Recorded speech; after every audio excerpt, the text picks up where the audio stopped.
Good morning to all of you. मैं doctor Vikas Nautiyal, associate professor history. आज आधुनिक भारत के अंतर्गत हम जो रिवॉल्ट्स की श्रृंखला पिछले लेक्चर में हुई थी उसमें हम बात करेंगे 1857 के विद्रोह पर। 1857 का विद्रोह, जिसे उन लोगों ने तो म्यूटिनी कहा है, म्यूटिनी, और भारत में इसे भारत का प्रथम स्वतंत्रता संग्राम कहा जाता है। इस बिंदु पर हम बात करेंगे। थोड़ा पहले इसके बारे में हम लोग समझ लें कि किस तरह से ये 1857 का विद्रोह, इसकी चर्चा आती है। 1857, इसके अंतर्गत हमको क्या क्या पढ़ना चाहिए और क्या क्या पढ़ा जाता है। सबसे पहली बात यह आती है 1857 का विद्रोह का साहित्य क्या है, लिटरेचर, यानी स्रोत क्या क्या है, कहां से हमें पता चलता है 1857 के विद्रोह के बारे में। दूसरे नंबर पर आता है इसका बैकग्राउंड क्या है, पृष्ठभूमि, इसकी पृष्ठभूमि क्या है, या यूं कहें कि इसके कारण क्या रहे। सभी तरह के कारणों की चर्चा इसमें आ जाएगी कि सैन्य कारण क्या थे, राजनीतिक कारण क्या थे, आर्थिक कारण क्या थे, सामाजिक सांस्कृतिक कारण क्या थे, तत्कालीन कारण क्या थे।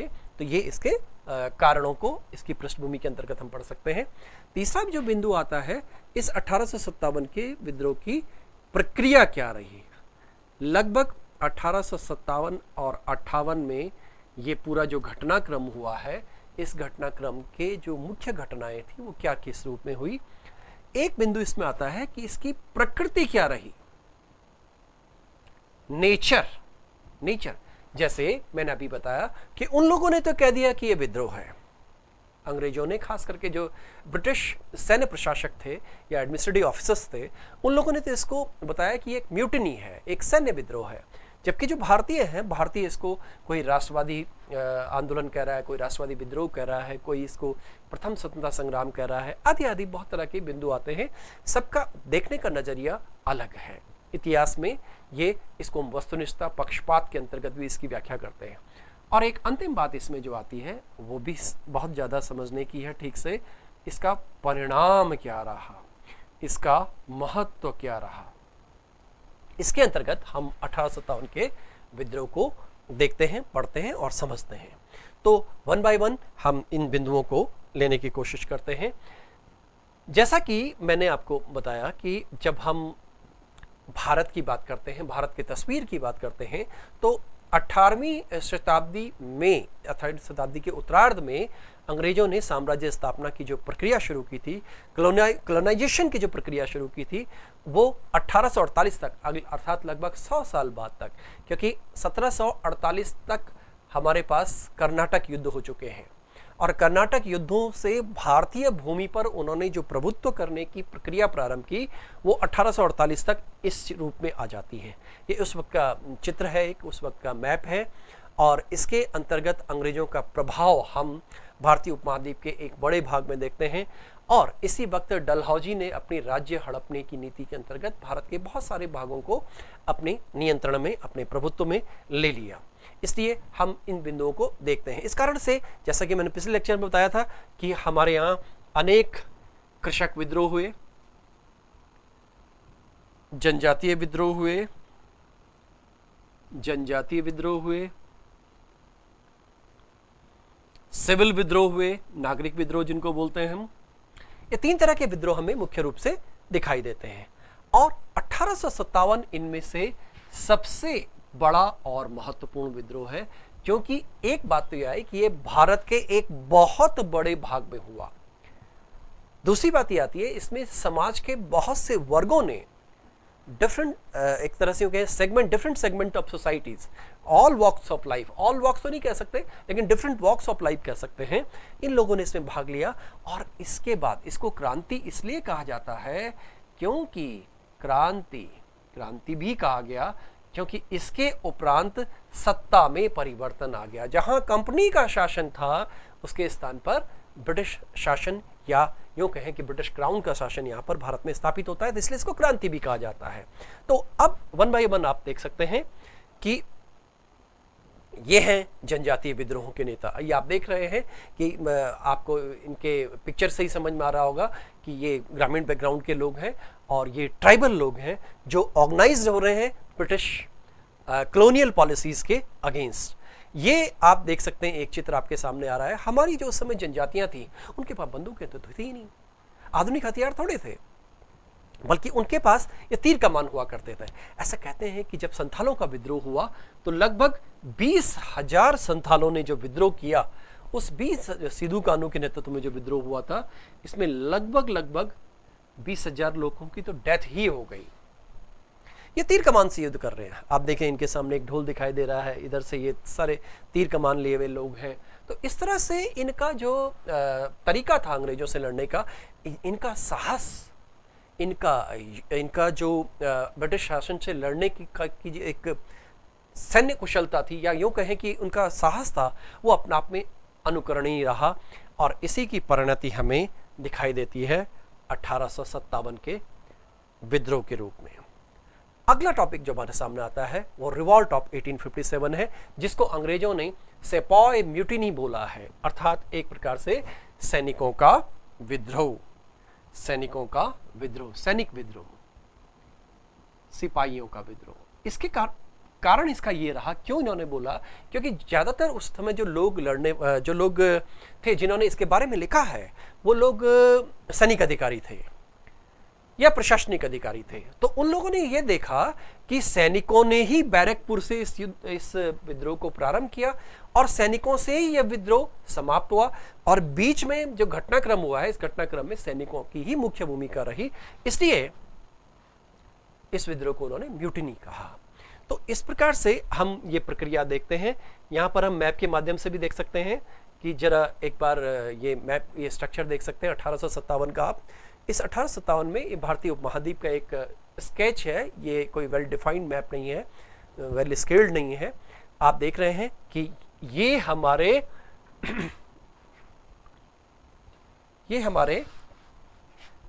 कैलकाटा, बम्बई, मद्रास आज का चेन्नई, बम्बई आज का मुंबई, कलकत्ता आज का कोलकाता, ये तीनों नगर हमारे जब आज के इतिहास में ये तीनों नगर अंग्रेजों ने ही बसाए थे। ये जो कलकत्ता है, ये जॉब चारनौक का था, जॉब चारनौक, ये मेजर आंगियार का था, इन लोगों ने बसाया है, और ये फ्रांसिस डे ने बसाया, फ्रांसिस डे। यहां पर एक ये पार्ट ये खींचा हुआ है।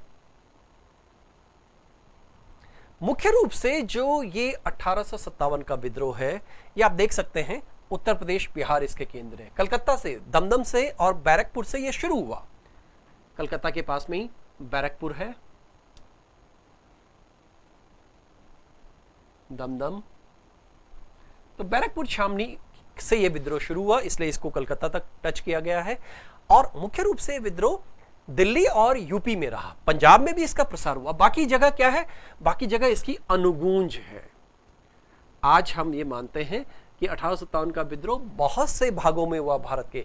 राजस्थान में छावनियां हुआ करती थी, इन छावनियों में विद्रोह हुआ, इंदौर में विद्रोह हुआ, ग्वालियर के कुछ भागों में विद्रोह हुआ, नासिक में विद्रोह हुआ, उड़ीसा में विद्रोह हुआ, मद्रास के कुछ क्षेत्रों में विद्रोह हुआ। तो आज हम इस रूप में इसको पढ़ते हैं और समझते हैं कि ये विद्रोह बहुत से भारत के बहुत से भागों में हुआ था। लेकिन जब हम व्यापक रूप से बात करते हैं कि ज्यादा कहां रहा, तो ज्यादा कहां रहा, तो आप देख सकते हैं कि ये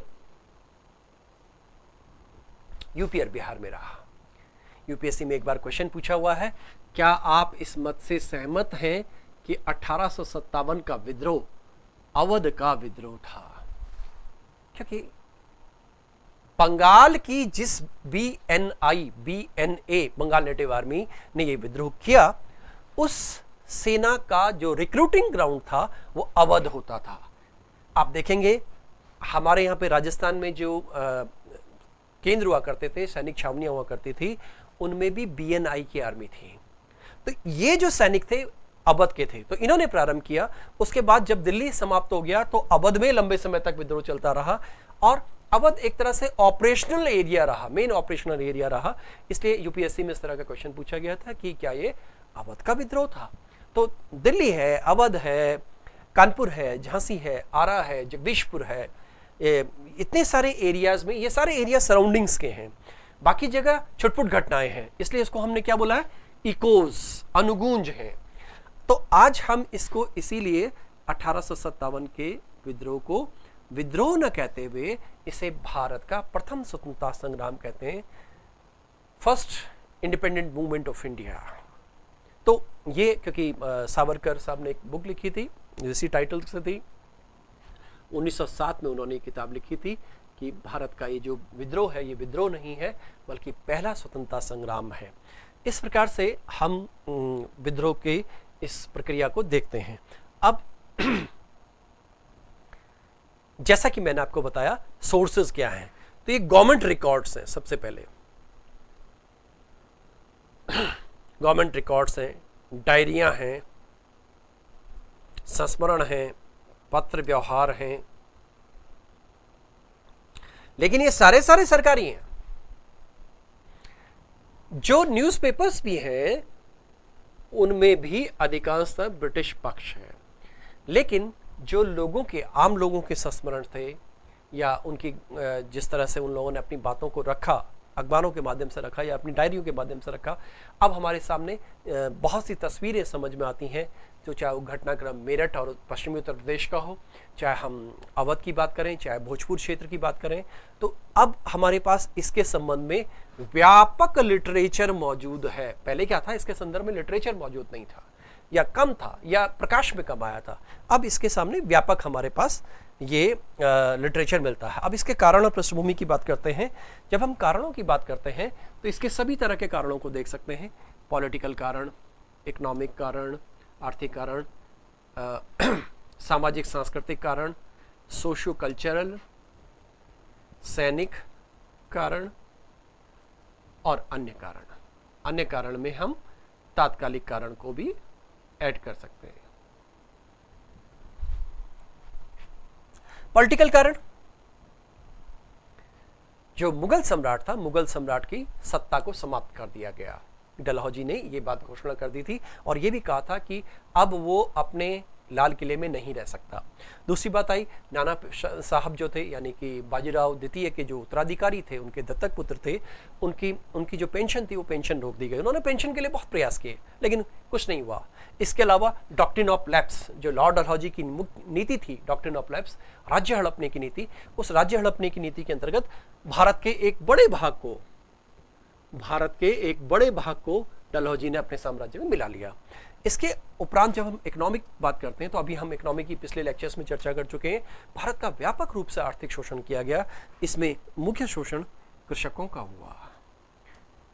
कृषक वर्ग, जमींदार वर्ग, इन सब का शोषण हुआ और शोषण करके जो रेवेन्यू था वो इंग्लैंड चला गया पलायन का सिद्धांत के अंतर्गत। जब हम सोशल बात करते हैं तो कोई भी समाज अपनी परंपराओं, रीति रिवाजों में हस्तक्षेप, बाहरी हस्तक्षेप नहीं चाहता। तो अंग्रेजों ने भारत की जो परंपराएं थी, चाहे सती प्रथा थी, चाहे विधवा पुनर्विवाह था, इन विधवा विवाह की बात आती है, इन प्रथाओं में उन्होंने हस्तक्षेप करना शुरू कर दिया था। जातिगत प्रथाओं में हस्तक्षेप शुरू कर दिया गया था। और इसके अलावा जो क्रिश्चियन मिशनरीज थी वो एक काम और करती थी, धर्म परिवर्तन। धर्म परिवर्तन अपने आप में बहुत ही एक सेंसिटिव बिंदु था। तो ये आधार इन सब के बने। जब हम मुंडाओं की बात करते हैं या जनजातीय क्षेत्रों की बात करते हैं तो सबसे ज़्यादा उन्होंने कन्वर्जन की जो प्रक्रिया की है वो जनजातीय क्षेत्रों में की। सैनिक कारण अपने आप में बहुत ही महत्वपूर्ण है। सैनिक, मैंने आपको बताया था अभी, बंगाल नेटिव आर्मी के सैनिक हुआ करते थे। ये सैनिक अपने आप में बहुत ही उनके साथ भेदभाव होता था, प्रमोशन के आधार पर, सैलरी के आधार पर या अन्य आधारों पर भेदभाव होता था, इसलिए सैनिक विद्रोह करते रहते थे। बंगाल नेटिव आर्मी ने लगभग हिंदुस्तान का अधिकांश भाग उनके लिए जीता था, इसके बावजूद भी ये सेना विद्रोह करती थी। तो इस सेना का नाम ही वो कई बार कहते थे कि दिस इज रिवॉल्टी आर्मी। वो खुद कहा करते थे कि Indian soldiers are very good, excellent mercenary troops. वो एक भाड़े के बहुत अच्छे सैनिक हैं। तो इन भेदभावों के कारण से सैनिक विद्रोह किया करते थे। और लास्ट कारण आता है तात्कालिक कारण में, चर्बी लगे कारतूस, जो आप सबने सुना है, चर्बी वाले कारतूस। इस समय एक राइफल चर्चा में आई जिसको हम एनफील्ड राइफल कहते हैं। राइफल अपने आप में एक अचूक हथियार था उस समय का, ये एक मॉडर्न वेपन था। और इस मॉडर्न वेपन के अंतर्गत इसकी एक खास बात ये होती है इस वेपन की कि इसमें गोली जो है यूं मूव करते हुए जाती है और इसका निशाना अचूक होता है। बंदूक की तुलना में इसका निशाना अचूक होता है, इसलिए इसको एनफील्ड राइफल उस जमाने में जब आई तो अपने आप में एक बहुत ही महत्वपूर्ण हथियार के रूप में आई। और इसका जो कारतूस होता था उसको दांत से, जल्दी में उसको दांत से खोलना पड़ता था। और ये अफवाह बैरकपुर में आ गई कि इसमें गाय और सुअर की चर्बी है। गाय हिंदुओं के लिए पवित्र थी और सुअर मुस्लिम के लिए हराम था। इसलिए इस बात को लेकर के धार्मिक, सामाजिक, अन्य मुद्दे बने और यहां पे सैनिक टुकड़ी ने बंगाल नेटिव आर्मी की 34वीं बटालियन, जिसमें मंगल पांडे थे, उनके द्वारा, ये मंगल पांडे भी अवध के रहने वाले थे, उन पर एक मूवी भी बनी हुई है, आप लोगों को ध्यान होगा। उन्होंने विद्रोह कर दिया और यहीं से विद्रोह का प्रारंभ हम देखते हैं। और विद्रोह धीरे धीरे भारत के जहां जहां बंगाल नेटिव आर्मी की छावनियां थी, क्योंकि आप सबने सुना है कि विद्रोह मेरठ से प्रारंभ हुआ। मेरठ कह रहे हैं कि बैरकपुर, इससे पहले बैरकपुर में हो गया। और उसके बाद जितनी भी हमको छावनियां देख रहे हैं, हम उन छावनियों में विद्रोह की प्रक्रिया शुरू हो जाती है। और यही सैनिक दिल्ली आ गए और यही सैनिक लखनऊ या कहीं और भी गए। जगह जगह सैनिकों ने विद्रोह प्रारंभ कर दिए और सबके अपने अपने कारण भी रहे। जो राजन्य वर्ग था, जैसे बहादुर शाह जफर को तो जबरदस्ती लीडर बनाया गया, नाना साहब का पेंशन का इशू था, झांसी की रानी का राज्य हड़प लिया गया था। इनके साथ साथ बहुत से पॉलिटिकल और अन्य कारण इनसे जुड़े हुए रहे। अब ये आप देख सकते हैं कि ये उस वक्त के नेता हैं। नाना साहब ये पेशवा थे, कानपुर में बैठूर में बेस थे। ये तांत्या टोपे ये इनके सेनापति हैं। मंगल पांडे अभी मैंने नाम लिया, ये सैनिक हैं, पहले सैनिक, पहले स्वतंत्रता सेनानी भारत के। ये कुंवर सिंह ये जमींदार थे। ये आरा जगदीशपुर बिहार से लेकर के उत्तर प्रदेश के भोजपुर जो स्पीकिंग एरियाज हैं वहां तक इनका प्रभाव था। बहादुर शाह जफर इस देश के बादशाह औपचारिक रूप से थे, क्योंकि औपचारिक इसलिए क्योंकि अब ये बादशाह कहने को रह गए थे। लेकिन जब जो सिपाही दिल्ली आए मेरठ से, उन्होंने इन्हें हिंदुस्तान का बादशाह घोषित किया। इसके अलावा जो हम नेताओं को देख रहे हैं, ये तो आप देख ही चुके हैं मंगल पांडे को।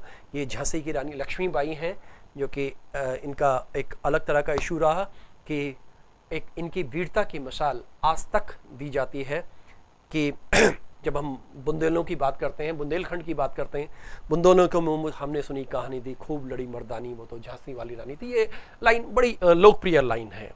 और जब ये विद्रोह हो गया तो अंग्रेजों ने अपनी सेनाओं का प्रयोग किया और धीरे धीरे जब दिल्ली में विद्रोह हुआ, लखनऊ में, दिल्ली, लखनऊ, मेरठ, कानपुर, झांसी, इन सब जगह विद्रोह हुआ।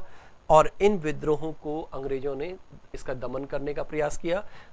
आपस में आमने सामने युद्ध होते थे और इन आमने सामने के युद्ध की प्रक्रिया में ये दिल्ली का एक सीन आपको दिखाई दे रहा है। यहाँ पर निकलसन का खास करके यहाँ युद्ध में अंग्रेजी सेनापति के रूप में रहे। और ये आप यहीं पे दिल्ली का एक सीन देख सकते हैं। ये सीन बहादुर शाह जफर को गिरफ्तार किया जा रहा है। वो हुमायूं के मकबरे के पास में थे, वहाँ उनको गिरफ्तार कर लिया गया। उनको ये आश्वासन दिया गया कि उनकी हत्या नहीं की जाएगी, बल्कि उन पर एक मुकदमा चलाया जाएगा। तो ये आपके सामने ये तस्वीर आ रही है। और इसी प्रकार से हम आगे देख रहे हैं, ये रानी लक्ष्मीबाई हैं, जो कि मूल रूप से पेशवा परिवार से अंतर संबंधित थी। और उन्होंने जिस तरह से युद्ध लड़ा, उनके लिए बोला गया कि इन सोए हुए लोगों में या जिनकी डेथ हुई है लोगों में एकमात्र महिला है जो कि महिला न होकर के पुरुष की भांति लड़ती है, आदि आदि कई सारे उनके संदर्भ में बात आती है। और ये बाकायदा युद्ध हुए हैं और दिल्ली चलो के नारे इसमें भी आए, क्योंकि केंद्र दिल्ली माना गया। और इसी क्रम में हम देखते हैं कि जब परिणाम की बात आती है, परिणाम इस युद्ध का परिणाम क्या रहा?